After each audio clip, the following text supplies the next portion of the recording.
Greetings, I am Tom Earl. On this week's episode, we talk getting deep, ugly, and honest with your spirituality and money blocks with Suki Eleuterio and VibeQueen. Check it out. Woo!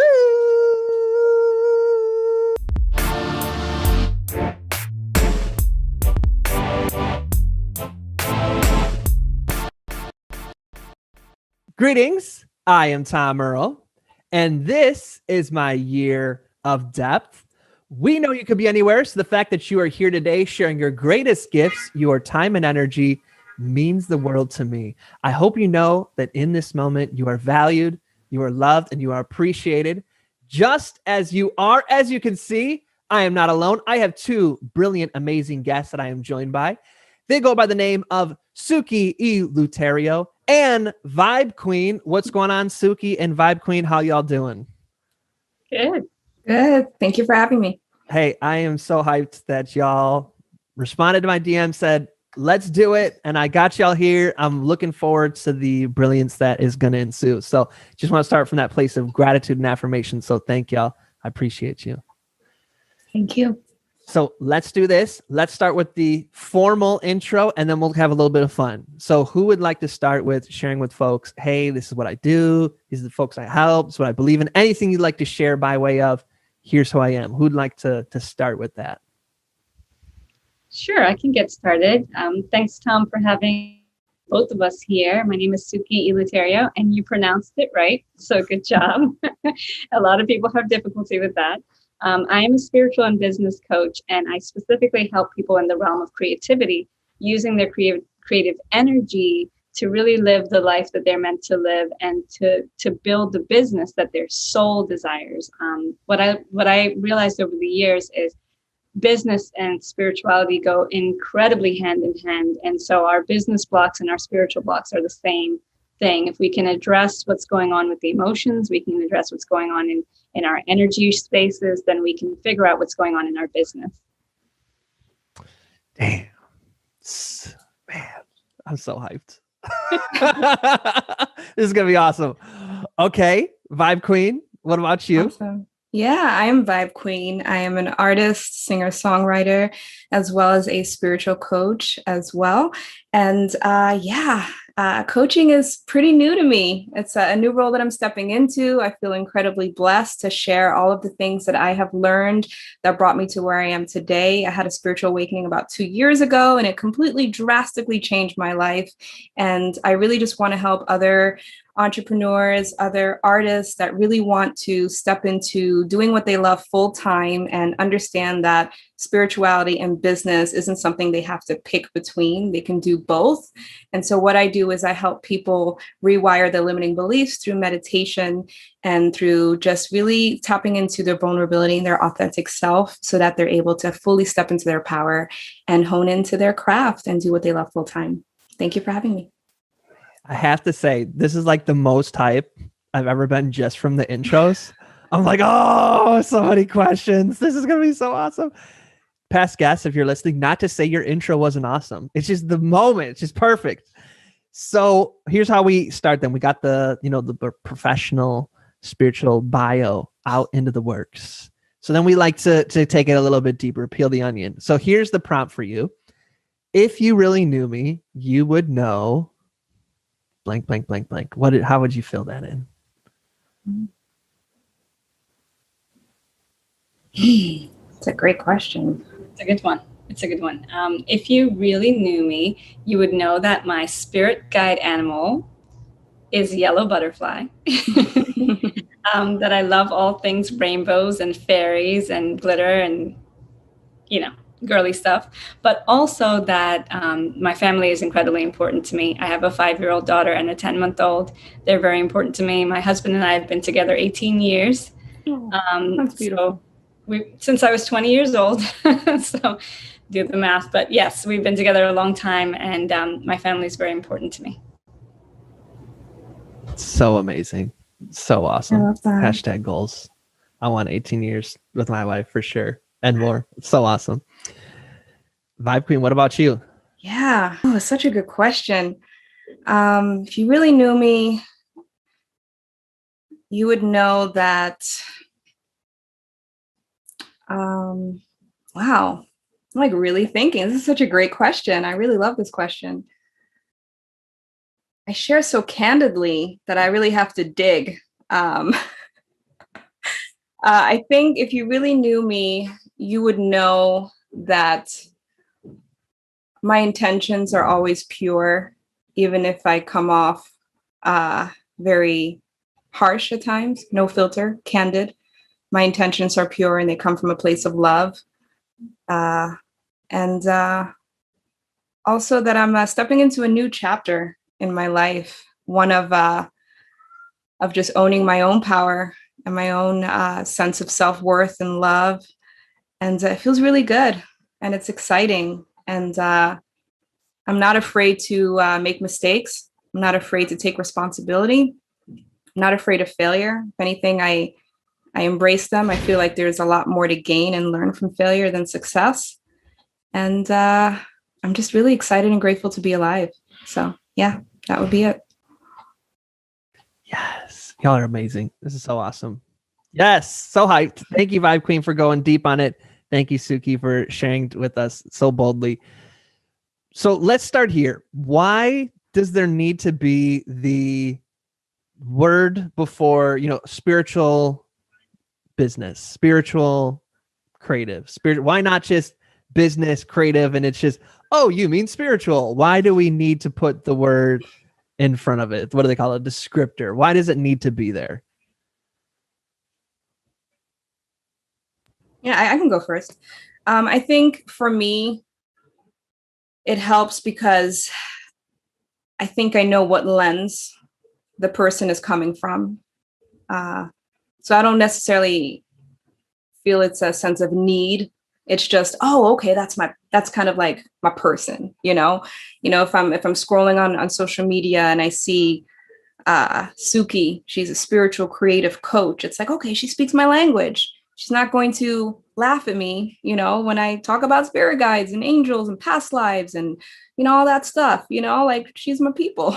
So I think there's just a sense of language. There's a sense of community. There's a sense of commonality.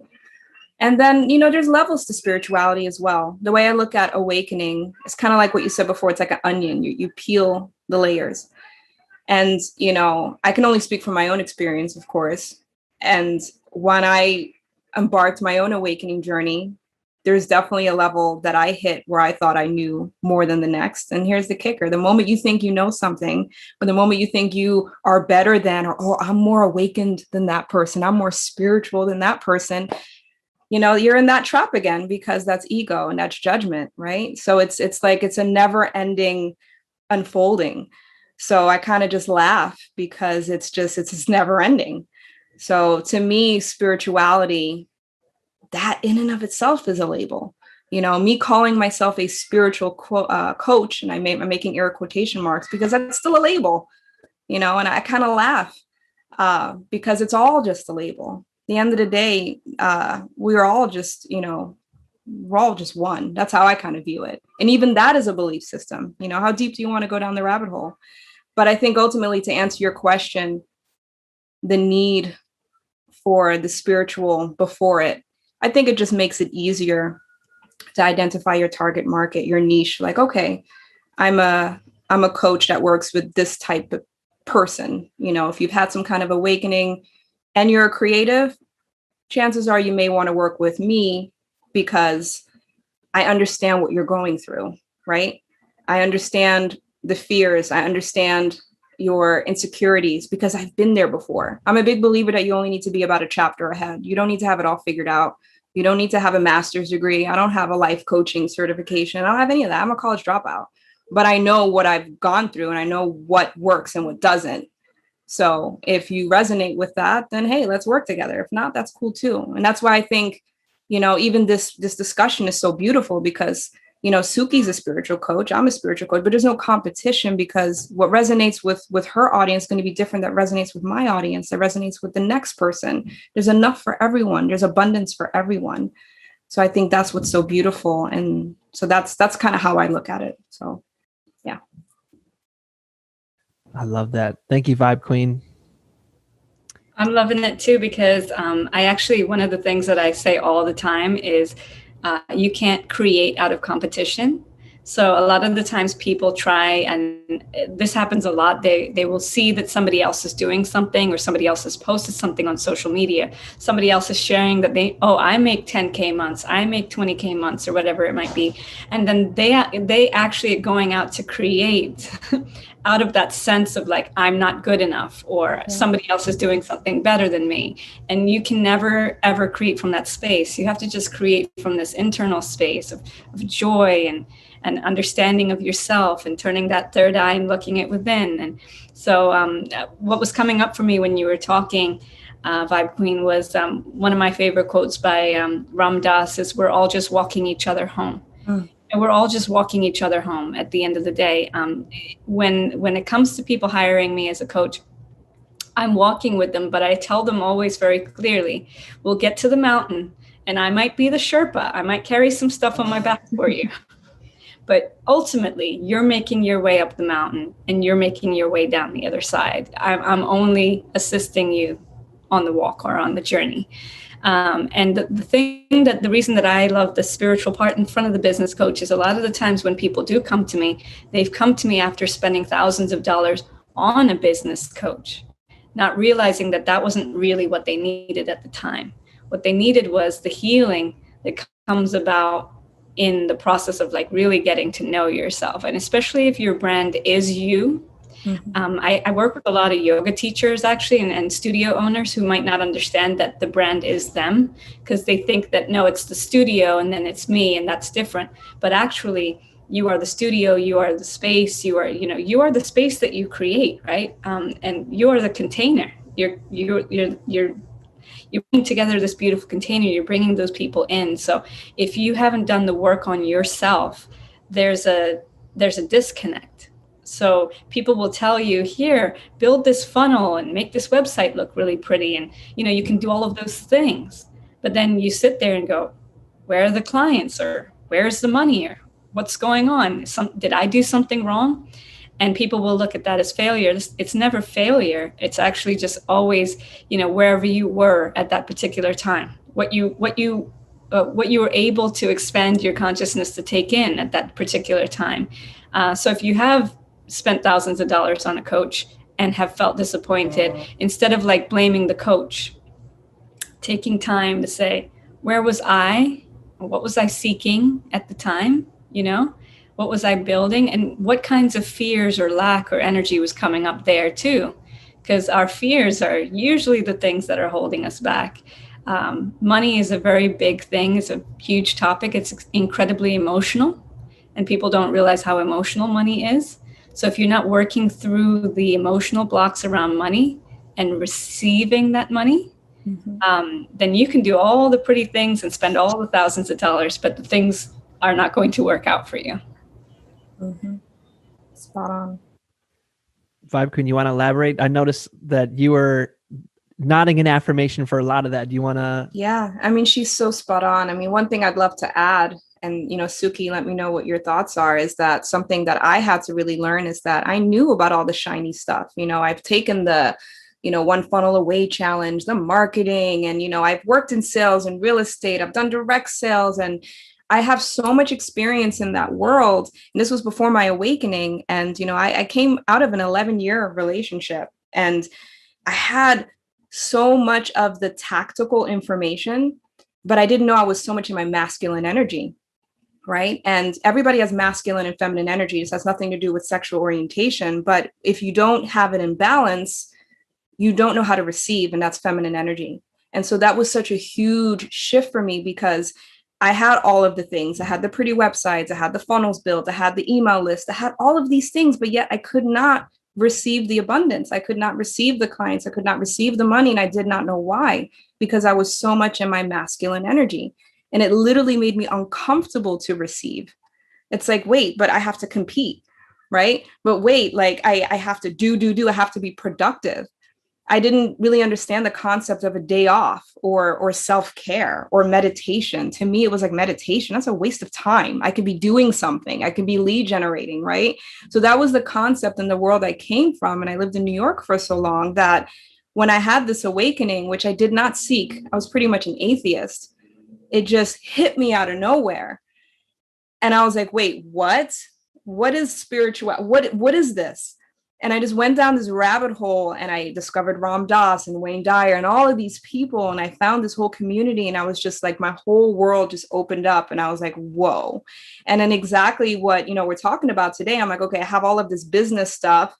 I have no hesitation around making money. I still want to make money, but then you have the spirituality, and there's like this taboo around it. But if you're a healer, you should want to do it for free, and you shouldn't want to charge for it. And I'm like, wait a minute, I still need to make a living. So there was like this battle as well, that it's almost like wrong to want to charge to help people. And so I was dealing with that whole conundrum in my mind. And so not until I understood masculine and feminine energy, and I recognized, how much I was repressing my feminine energy, and I didn't understand why and what I was modeled growing up. And I actually worked with a life coach for a year, and I was able to unblock all of those emotional blockages. And I actually implemented a meditation routine. I stopped drinking about 8 months ago. That was a huge shift for me. So just the little things that I did within my own life, that's when I started to see the progress. And I was like, oh, okay, the things that they're talking about actually works. I get it now. So that was huge for me. So I love that you mentioned the receiving, because, you can read about spirituality all day and all night, but it's a practice for a reason. That's why we call it that. And it's the little changes that you make that you'll start to see those results. So, yeah. She's spot on. I wanted to add as well, it's so true about the masculine and feminine, it being an energy. Another person that I love so much, his name is Sadhguru. He's a mystic and a yogi. And he said, we always talk about the feminine, or we talk about the goddess, or we talk about what does it mean? And he said, the feminine is a dimension. It's a vortex. And when I started thinking about it that way, and like this idea that we could just step into this vortex, and it doesn't matter if you're masculine, feminine, he, she, there, it doesn't matter. What it matters is that we can step into it. And that's that energy of receiving. And last year I made it like a point in my head that I was going to focus on my money mindset. I said, I've got to clear this out, because I was the spiritual coach, the spiritual healer that did everything for free, never collected any money, wondered why I was exhausted all the time. I was like, you need this? I got it. You need this? I got it. Like, that was me. So I said, I've got to clear this out, and I've got to start receiving this money. I took a course, and I remember the first week of the course, she said, oh, welcome everybody. So we're going to start in a meditation, and we're going to take some breaths. And I'm thinking to myself, no, I do this all the time. I don't need this. Like, just tell me how to make money. It's like, and I realized I was trying to force into that masculine energy again. I just wanted somebody to give me like a blueprint. And that's not what it was about. It was about like opening, receiving, being vulnerable, sharing, things like that we were talking about earlier. And so I had some big breakthroughs in that class. And I realized that I was ready to actually step into the vortex of that feminine. Well, something I just want to quickly point out, I mean, maybe this is an assumption, but you're in an 18-year marriage. So obviously there's some part of your feminine energy you've got down, you're able to receive love. That's something I struggled with personally. So, at the end of the day, something I'm starting to recognize is that there's a commonality with everything, whether it's in business, it's in love, it's in friendship, being able to be balanced, you're able to receive in all areas. I know there was at one point, it was difficult for me to even get a compliment. I would like deflect, or like, oh, no, you're beautiful, or, oh, no, not me, right? And it's like, just say thank you. Just receive the compliment.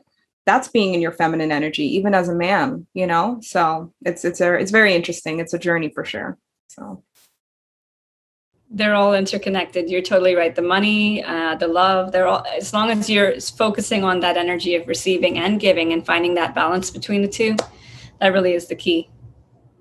Tom, we're talking so much. I'm sorry. This is the whole point. I had y'all just come hither, screen shared together. I was even out of the frame. We don't even need time. That's the whole point, is like, y'all, I think y'all two are going to have fun together. Can I record the I conversation? feel like I made a new friend, Suki. Absolutely. 100%. As soon as you said Ram Dass and Wayne Dyer, I was like, that's it. It brings up for me what Brene Brown calls hustling for your worthiness. That's kind of how I translate it into my worldview, is when I find myself doing something to prove myself rather than improve myself. So, hey, yeah, there's this client, they're going to pay 10K for us to run their ads. That's awesome. So when I do that, does it mean that I've improved myself and I've taken it to another level and I can support my team and help them?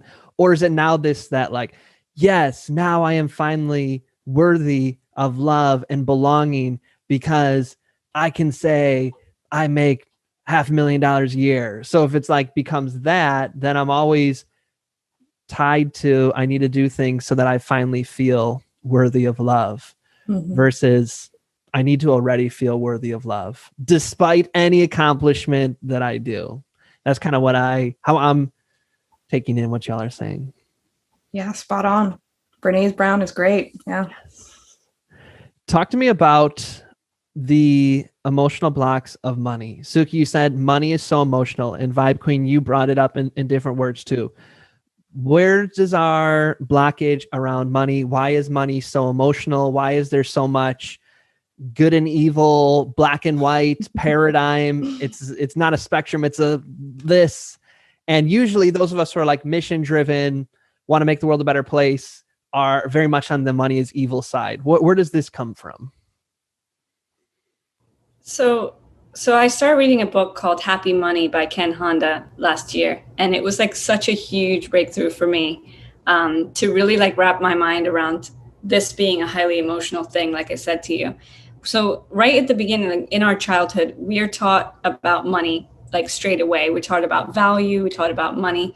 And any kinds of things that you saw growing up that were normalized, or phrases or sayings that your parents used to say around money, get highly ingrained in your brain. I know one of the things that my parents would say all the time is money doesn't grow on trees.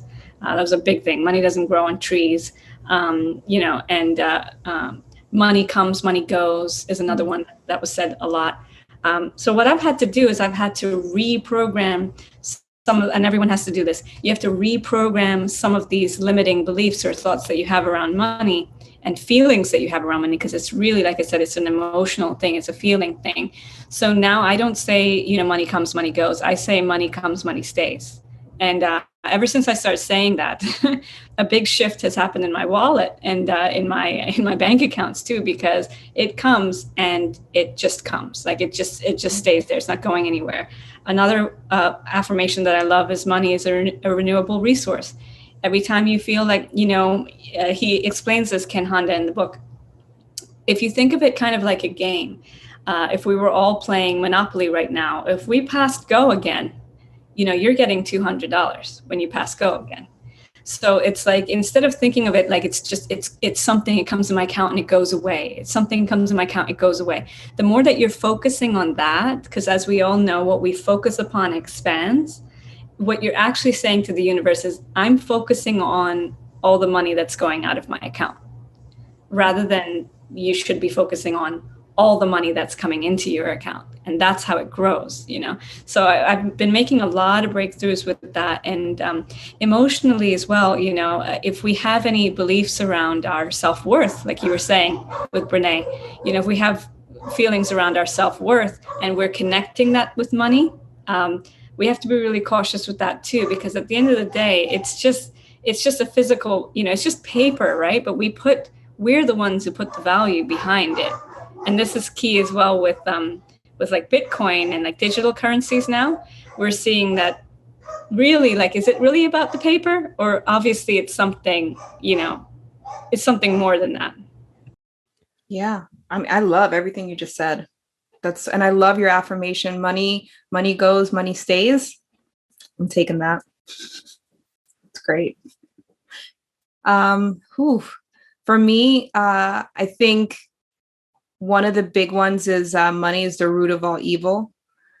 The root of all evil is money, right? I think it's the love of money. I think that's what it actually is, greed.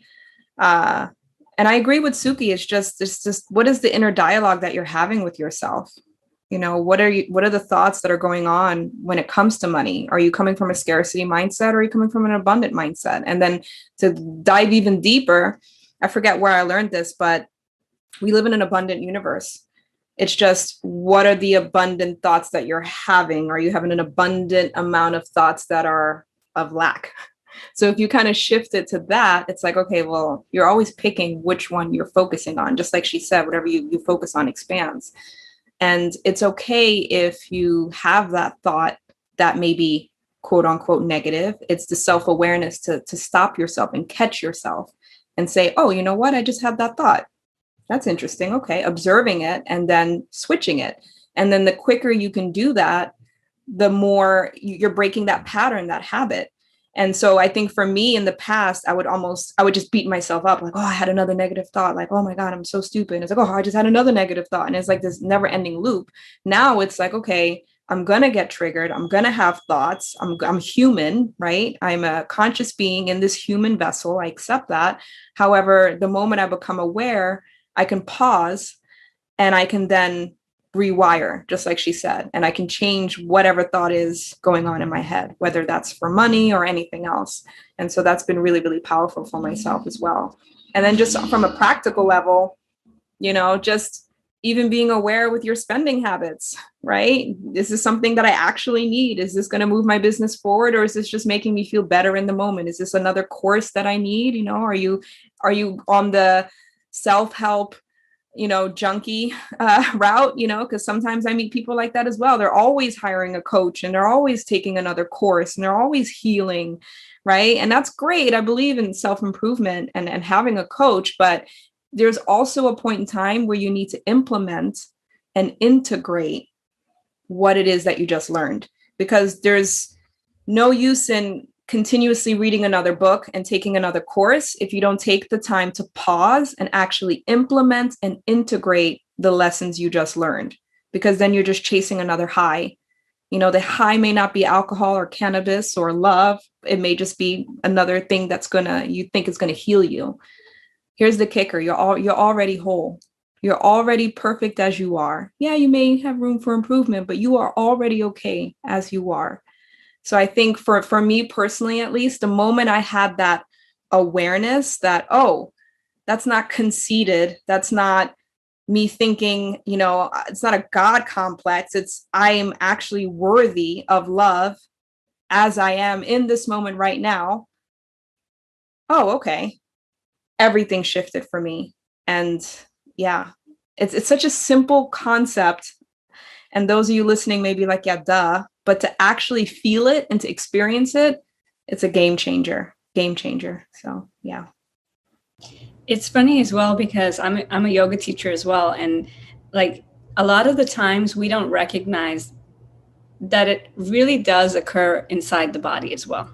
So I like to tell people when they're thinking about bringing in more money or raising their prices or building a better relationship with money, the word is expansion. And so when you say the word expansion, you literally have to expand yourself, right? And so if you're on a yoga mat and maybe you're working through something in your head, push yourself to those limits. Push yourself to the limits of what your body is able to expand to, and breathe into them. And then you'll see that it's the same thing that you can do, that you can create that money in your life. And a big misconception is that money comes from an employer. It doesn't. It does not come from an employer. Money comes from a much higher source than that. And so if we're always linking our money to our employers, then you might as well just be a slave to that system, right? It's just that system that you're a slave to. One day you'll walk away from that system and realize that that's not where money comes from, and you'll still be provided for. In fact, you'll probably be more provided for because you broke yourself out of that mindset. It's a huge, huge shift that I had to go through. And it was real slow. There were stages to it. But when I finally was like, oh, I don't need this, it was very freeing. I love what you're both saying. One aha that I had while y'all were talking, and so I'm going for the massaging of the head,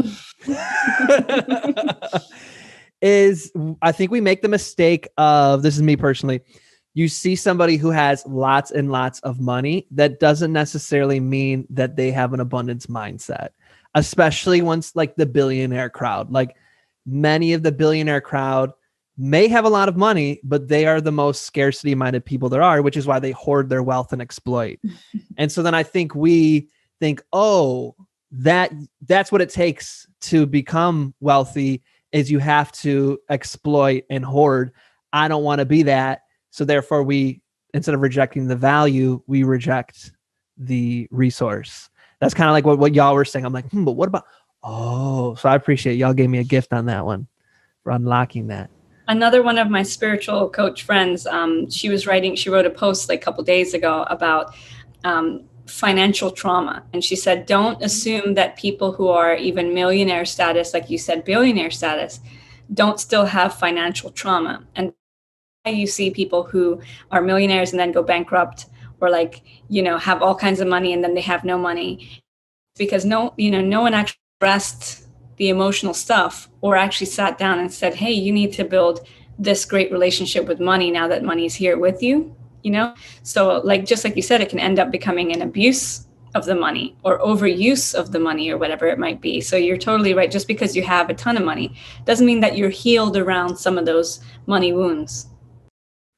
Right. Yeah. And something also just came up for me as you were talking, Suki, is that, just because somebody has a lot of money doesn't necessarily mean they're happy, so that's another huge misconception, at least also for me growing up, is that I had the sense, and because this is what my family said, is that, wealthy people are selfish, or wealthy people are greedy, or wealthy people aren't kind people. So it's almost like subconsciously there was a resistance, even though I want to make money, there's a resistance because my family thinks those types of people are not kind, they're selfish, right? So even though consciously you may be thinking, yeah, I want wealth, or I want 6 figures, 7 figures, whatever. If there's a subconscious program running within you that heard growing up, wealthy people are unkind or are selfish or whatever, there's almost like there's something fighting that is not going to allow you to be open to receiving those opportunities, whether it's those clients or whatever, because it indirectly means that means you're an unkind person. And so if you're not, like Suki said, on a healing path to clear that, you can build the funnels, you can have everything right, but you're still not going to get over that hurdle until you clear out that money trauma and that blockage. And that's why I think, working with, to kind of bring this conversation full circle, working with a quote unquote spiritual coach, or spiritual business coach rather, even if you haven't had a spiritual awakening, I mean, having an open mind, it could be beneficial, because there may be some things going on in your subconscious you may not be aware of. And it's not like I'm saying you now all of a sudden have to be all into the woo woo and past lives and, tarot cards. I'm not saying that, here's another thing for those that really know me, know I'm truly a skeptic at heart and I question everything, however, with that same token, I will always give people the benefit of the doubt, and I have an open mind. And for all the things that I've gone through in my life, I'm never going to dismiss something if it's a possibility for my healing. So, if you're listening to this and you feel that you may be a little stuck in your business, a spiritual coach may actually be the way. You never know. So. And we will make sure just before we sign off that we plug VibeQueen and Suki, so that you can get 2 spiritual coaches in your corner. Suki, you had unmuted. You were about to say something before I did. I was just going to agree and also say that, it's all energy anyway. So if you can connect with energy and realize that either you connect with somebody or you don't connect with someone, that's really what it's all about. For example, we talk about what kinds of things you do in your morning ritual. What do you do in your morning to be productive? A lot of people love to learn about, like, how can I be more productive, or how can I be more high achieving in those first couple of hours in the morning. And I was watching an interview with Tony Robbins, and he, my friend is Tony Robbins professional massage therapist. She actually travels with him. Like, she knows him personally, and he actually has several massage therapists because he has massages like all the time to just like work his body out. And I understand it too, because I have to get Thai massages. I have to get like deep tissue massage to like just kind of physically get back in my body. Like I said, everything's energy. So I can be up here, and I sometimes need to bring the energy down to my feet. But he wakes up in the morning and he dunks himself into a tub of like ice water. This is what he does every morning. To me, that sounds and absolutely nothing that I would do with my morning. But I totally understand it because he has such an energy about him, so much fire in him that he probably needs something to like cool him down to start his day. Whereas I might need something to like lift me up or like power me up to start my day. So it's like understanding your energy is so key. And people don't realize that it's also so key to your business. Like understanding your energy is super key to your business. If your energy is all over the place, then your whole business is all over the place. People can't find you. People can't understand how to work with you. And that was me for a long time. And I'm an Aries with a Pisces moon. I'm very like, I'm very fiery. I can be very all over the place. So I've had to learn to kind of reel that in. But when we were talking about this, your vibe attracts your. Right? So these are the people. If you are somebody that probably would dunk yourself into a tub of ice water in the morning, then you're probably not really going to vibe with me. Maybe Tony is more of your speed. It's the same thing when you go into a yoga class and the teacher's like either like yelling like upward dog, downward dog, get on, get on your knees, like I would hate that. But some people really love that. Like they go for the power yoga and they go for the hot yoga because that's what they're looking for. Versus if they came to my class and I'd be like, let's breathe and everybody look within and let's set an intention. There's some people that come to my class and they're like, I want to run away from this. I have no interest in this. So it's like understanding your vibe and finding the right people that flow into that vibe. I have a quick question, if that's okay. Let's do it. If someone has energy that's all over the place, right? What advice would you give them, Suki, for them to identify their energy and stabilize it? Yeah, so because that was me for such a long time, I do a lot of grounding. I do a lot of like just grounding down. I have to do a lot of like physical exercise type, like that's why yoga is so key for me. I have to do a lot of like physical exercise that brings my awareness into my body. I feel like things like dance are key, yoga, if you need to run or go on walks, even just spending time in nature or going outside, sitting literally and physically, like sitting on the grass or sitting on the ground is really key. And starting a ritual where you're doing this every day, where you're really conscious of your energy, especially those first 2 to 3 hours of your day, because I truly believe the way that you start your day is the way that it stays. So you start your day with that grounding, with that intention, with that like really like, where is my energy? And then I get going. If I don't do that and I'm all crazy and chaotic, this is what will happen with the rest of my day. I'll spill my coffee. I'll trip over.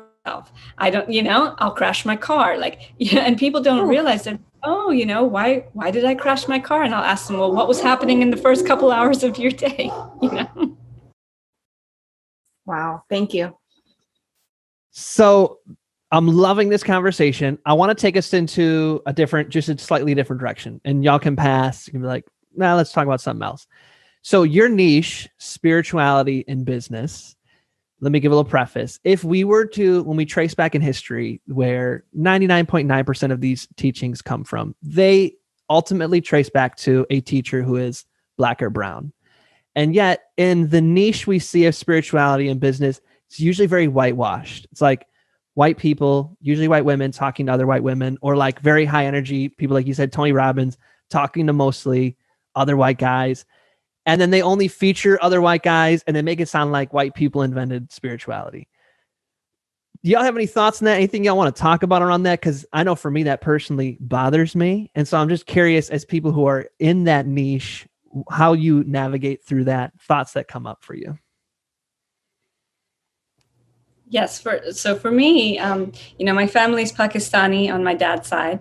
And my mom is half black and half white. So I'm what I call a mutt or a mixed race. I don't call people mutt. Don't. But so my family came from Kashmir, which is the little area between India and Pakistan. And I was doing some research because although my family are all Muslim, I was always very attracted to Hinduism and yoga and, and chanting and bhakti and all this kind of stuff. And so when I really started getting into it, they were just kind of like, where is this coming from? Like, we didn't raise you this way. Like, and when I started doing the research on Kashmir, I found out that they were actually all Buddhist. They were Buddhist, and then they were forcibly changed to Islam by the Mughals, I think.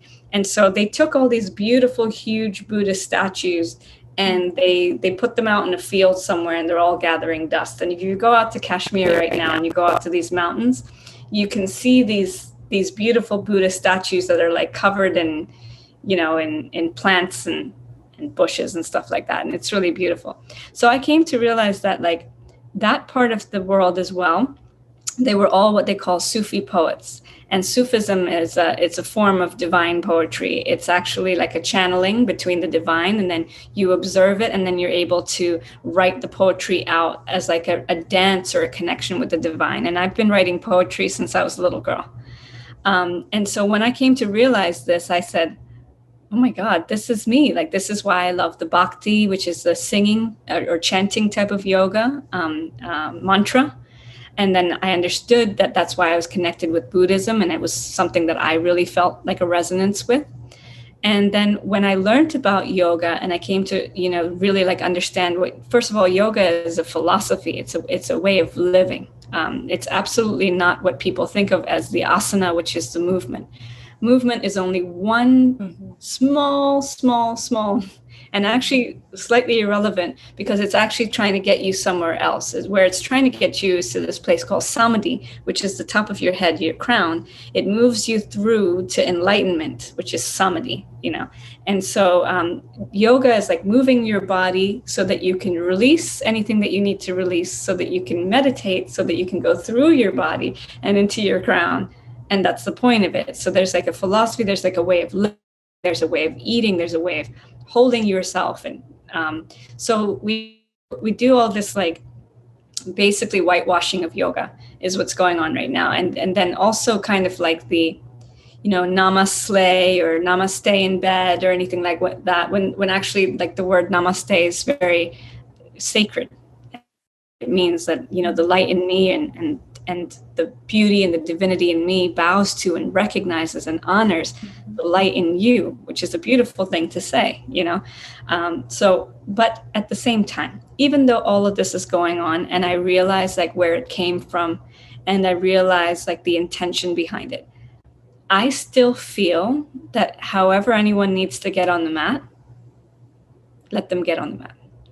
If they need to get on the mat in a hot yoga class, being yelled at, upward dog, downward dog, sweating profusely, wearing, these skinny pants because it's all about the hot booty or whatever, fine. But eventually, on that yoga mat, they're going to find themselves. They will find themselves, even if that's not what their intention was, even if they didn't think that's why they were doing it, they're going to find themselves. And so to me, that's irrelevant. And also it comes into the word yoga actually means unite. It's like the yoke, the bringing together. So it actually means unite. So if we focus on like the brown or the black or the white or the this or the that, then we're just like separating ourselves. And really that's not the purpose. So it's just like bringing it all back and recognizing that whoever's going to get there is however they're going to get there. And even the people who are like just blatantly, just butchering it, they're still doing something. They're still doing something. I appreciate that. And I appreciate you sharing with us the backstory of your fam like that. That was beautiful. Thank you. Yeah, I just want to take a moment to show so much love and appreciation for you, Suki, because I'm not going to lie. When Tom asked that question, I felt my whole body get hot. and I just got so triggered, and I was like, oh, I knew it was coming. I knew it was coming. And, for those have been following me that know me, when it comes to the whole race thing, I have very strong opinions. And then I had another awakening about 2 months ago. And all of that vanished. And I just been in this whole floating of, but we're all one, we're all love. It does, none of it matters. Don't you guys see? It's, identity labels, none of it is that. And then I recognized, probably as recent as a couple of weeks ago, that even me trying to push, we're all one, it's all love, is still me pushing a belief. Like I kept saying, everything is a layer, is an onion. And, I've been in that contemplation now of just, it's why I said earlier, I've deleted all social media for a while. And like, I've just been kind of a hermit and just reflecting. And, my background, my mom's white, my dad's black. And I grew up in Holland, in a predominantly white country. And I was picked on growing up, and I was picked on for my race. And so I know what it's like to feel, racism firsthand. And so when I came to this country when I was 14, I was so grateful. I really had that, for lack of better words, immigrant mentality of like, wow, I'm in America. I'm going to make my dreams come true. I'm going to be a pop star, right? And I came to this country, and I will never forget, I went to high school in New Jersey, and the kids said to me, and I had a little bit of a weird accent, and I worked on it, but eventually I got picked on because they said, wow, you sound like you're trying to be too white. And I'm like, wait, what? This is crazy. And so the kids that then picked on me were not the white kids. It was the kids that were black and brown. And it was so confusing for me. And I literally went through a bit of an identity crisis, because I'm like, wait, now I'm too white. I'm like, this is so confusing. Like, wait a minute, I'm so confused, right? And, to make a very long story short, my experience, and I can only speak from my experience, is that I feel like this country has been nothing but amazing opportunities, and I'm so grateful. And the things that I've been seeing in this last year have just been blowing my mind, because I'm like, wow, this is just the opposite of what I've experienced. But at the same time, I recognize that there are a lot of people that have experienced the complete opposite as well, And so the conclusion I came to is that I am not in a place, and no one is really, to judge anyone's experience. We're all here just having our experience. And that's all we can do, is share our experience. And it's all valid, right? It's all valid, and it's all okay.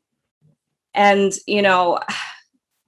to answer your question, Tom, and how I feel about that, it's a tricky one, because then there's that risk of, oh, you don't want to offend, and you want to politically correct, and this, and cancel culture. And, this past year in 2020, when it comes to politics and whatnot, when I came out with my views at the time, I had the experience of getting canceled myself.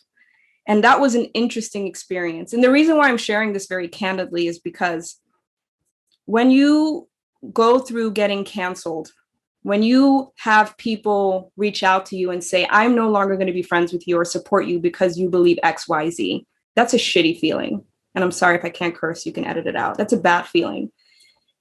And it made me recognize that, wow, I'm a quote unquote, female. I'm a biracial woman, Black woman, whatever you want to call it. And I got canceled because I did not have a view that was considered popular.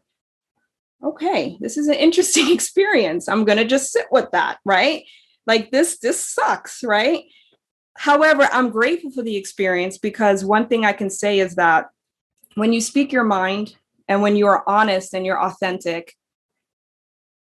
no one can take that away from you. And I guess the point I'm trying to make, and I don't want to be rambling, is that at the end of the day, you can only stay true to you. And I really love the point that Suki made, is that no matter how you get to the mat, you are going to eventually find yourself. And I think that's what's so beautiful. And who am I to judge if it's namaste, or because they want to get a bigger butt, or because, they want to do meditation because that cute guy is in class, or because they really want to, become enlightened, or it doesn't matter. It doesn't matter. at least more and more people are open to the concept and are showing up. And I think that's a beautiful thing. And ultimately, my opinion on it is that my opinion really doesn't matter. It really doesn't. My opinion doesn't matter. We all have an opinion. It really doesn't matter. So I hope my rant made sense. If not, I apologize, but that's how I feel about it. So, and thank you for asking the question, Tom, because it definitely triggered me. And thank you, Suki, for sharing. I appreciate you so much. Go ahead, Suki. Yeah, and I just wanted to add with VibeQueen, she said she awoke, you had an awakening. I love to think of it as a reawakening because I feel like we're all awake, right? So you come into the world, you're awake. And then you wake up again and again and again. So you have so many chances to keep waking up. Yeah. And so you woke up to this is beautiful because it's like, it's so true that it can move us into that dichotomy of like that black and white thinking and that us versus them thinking. And it just doesn't exist. It's an illusion. So we have to elevate past that. Yeah. I mean, I learned so much just from this interview today. You know, I'll be really frank. Like even when Tom asked for my pronouns, you know, I got so annoyed and I felt myself getting annoyed. And I was like, Tamisha, why are you annoyed? He's being courteous and respectful. And I'm like, gosh, I was like, wow, this is going to be a challenging interview. And, you know, it is what it is. It's all good. And so all I can do is just show up as my authentic and honest self and hope that I'm well received, you know. And, you know, the beautiful thing about me just speaking so candidly is that when I did experience that feeling of being canceled, it removed all fear. It removed all fear because I know what that felt like. And I can only imagine when that happens to celebrities, right? So it removed all fear. And so kind of like what you said before, Suki, if a person doesn't resonate with the way you teach your class, that's okay. Then it's not for you, which, by the way, I would love to take your class. So I hope you teach virtually. So, okay, I'm complete. Well, I want to share my gratitude for both of you. It's uncomfortable conversation. It's not lost on me. I'm a white guy asking two women of color to talk about race. And yet, if there was something you wanted to speak to, I also think that it would be wrong of me to not ask it. So I appreciate you. VibeQueen, you were right on point. You weren't rambling. You can swear. So on those 2 points, beautifully said. You know, my thoughts that come up for me, I guess this is just me talking to other white folks, is I do not think that you can fully unite with yourself. You can't fully unite with others. You can't know yourself. You can't come to yourself until you unpack your own white supremacy. And that is a journey that is never going to end. We're never going to arrive at fully unpacked because the messages we see that put it back in are more than the messages we see that unpack it. So I'm not presenting myself as like, look at Tom Earl. He's unpacked so well. I'm like, I'm right there with y'all, but don't think that you can just get to the unity without unpacking this shit. So I appreciate y'all guiding and being a part of the conversation. Thank you. On sort of the same like note of uncomfortable conversations, I think in the spiritual space is let's talk a little bit about toxic positivity. So we had at the beginning, we were talking about our icebreaker was our favorite books. And I had talked about the Glennon Doyle book and Embracing the Pain. And y'all were like, yes. So like, talk to me a little bit about if what comes up for you around, you know, this like never ending, like stay positive, always, all the time, no matter what, good vibes, like kind of what comes up for you around that, or what's missing, or am I like wrong? There's no such thing as toxic positivity. I'm curious about y'all thoughts. I don't know why I don't like bringing those two words together. I think it's because I tend to think of myself as quite positive, and then when we bring toxic into it, I just don't like bringing them together. Yeah, so I definitely went through that spiritual trap early on in my journey, and I definitely was the one that would say, "Good vibes only. Don't come to me if you're not going to be positive. I'm on a healing journey. I don't want any negativity." So I'm the first to admit that used to be me 100%, 100%. I probably had it as a screensaver on my phone.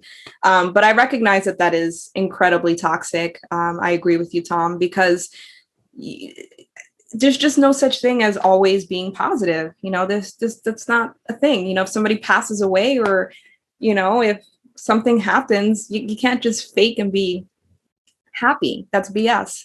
And I'm a big believer that, what Suki was talking about earlier with being in your body keeps score, and, I have epilepsy, so my body really keeps score. So whenever I'm suppressing my emotion, I will have a seizure. So I need to feel. I think it's so important to feel.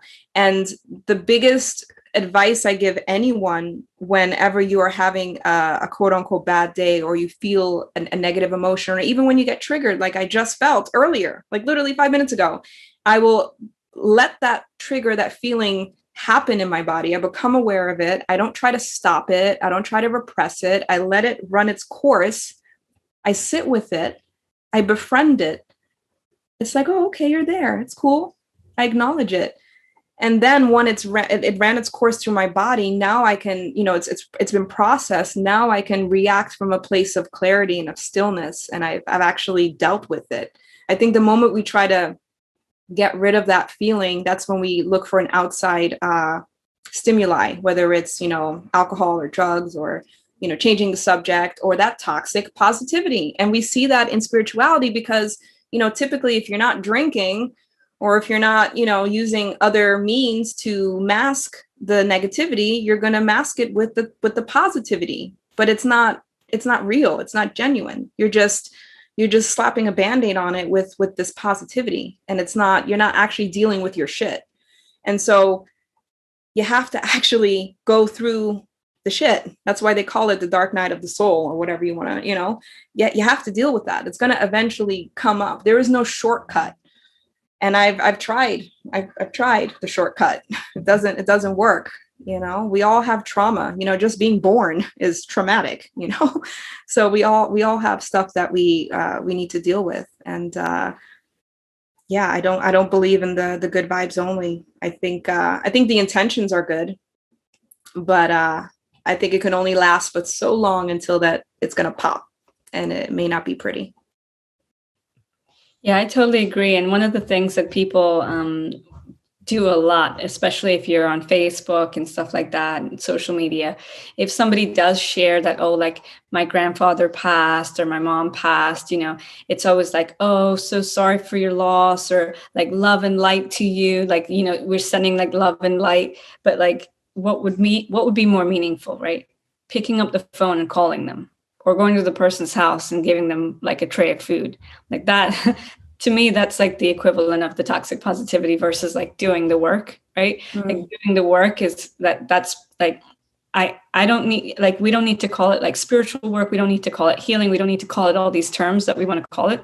It's just like doing the work. Like, you're going to have to do some work. And so I think a lot of people, that spiritual awakening is like something where you're like, oh, like the angels were singing and you like got to the top of the mountain and everything was pretty and rainbows and butterflies. And that is not spiritual awakening. Spiritual awakening is like ugly and raw and deep, and you're in the middle of it and you're like, what the hell is going on? But like, you're growing through it. And but that's why I said that we're just constantly reawakening, because whether you're conscious of it or not, like there's a lot of people who will not associate themselves with the word spiritual, or don't believe like any of the words that come out my mouth. They'd be like, no, not me. No, not me. But they're going through their own reawakening every day. Like, they're going through these like mini, in yoga, they call it like the mini deaths, right? It's a mini death, because you're actually like dying. Some part of you is dying so that you can step into that new life that's coming through after that. So some part of you is dying as you move through it. And so like that work is so incredibly important. It doesn't matter how you get to that work. Like I said, it can be on the yoga mat, you can be journaling, you can hire a spiritual coach, you can, whatever it might be, you can go to counseling, you can go to therapy, whatever it might be, but you have to do some of that work to, like you guys were saying, like unpack it, like unpack what's coming out, what's coming up for you, or what emotions are arising, so that you can like elevate to that next stage. And so if folks are saying, yes, I want to hire a spiritual coach, or I want to minimally follow y'all and get a part of your world, let's go for the shameless self-promotion. So why don't we start with VibeQueen? Shameless self-promotion. Where can folks get at you? Oh man, first of all, I just want to say thank you so much, Tom. This has been an incredible hour and some change. Thank you for inviting me to come on your show. Hopefully we will still be friends. You're not like, oh my God, why did I invite her on here? And Suki, you are so awesome. I'm so grateful that we connected. I feel like I made a new friend. So yay, I'm so excited to get to know you further. Yeah, shameless plug. I guess my website, VibeQueenMusic.com would be the best place. As far as social media, everything is at VibeQueen Music. And then my podcast is at Vibe Talk Awaken. So I interview guests about their spiritual awakening journey, and I do some solo episodes as well. That's it. Thank you for having me. And Suki? Amazing. And definitely you've made a friend in me, Vibe Queen, for sure. And Tom as well. This has been an amazing hour together. And I think what's been so wonderful about it is just like the effortlessness of the container. So I can always appreciate that you held space really beautifully, Tom, and you asked some very poignant questions that I think were needed. So my name is Suki, but my handle and how you can find me everywhere is Sookton. It's SOOKTON, Sookton.com. It's a pet name for me, but my husband gave to me many years ago. He calls me his Sookton. So that's my name. So I'm on Facebook and Instagram and Twitter and all the things.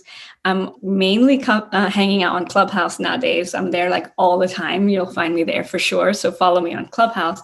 And then I also have my own podcast too called Soul Guided with Sookton. And just this year, I'm finally opening up to guests. I was just doing kind of a solo act for a while. So I am now going to be working with some guests in 2021. Perhaps y'all might be each other's guests. Yes.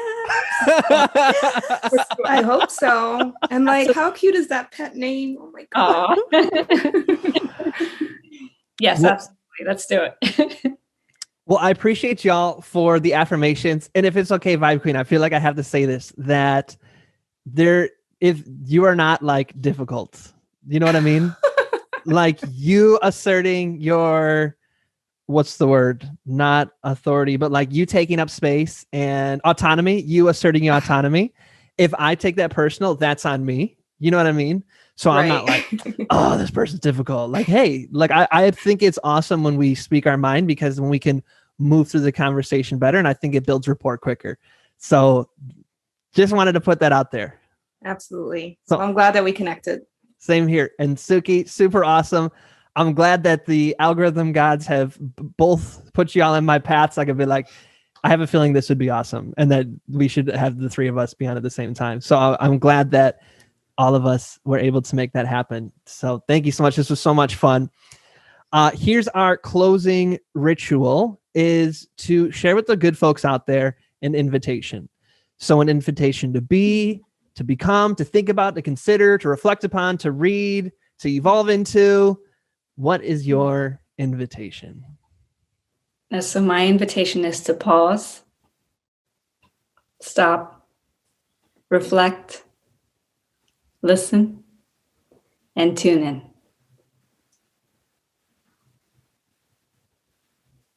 I love that. Do you see how we didn't have to fill the silence just then? Like because silence is golden. It's really needed.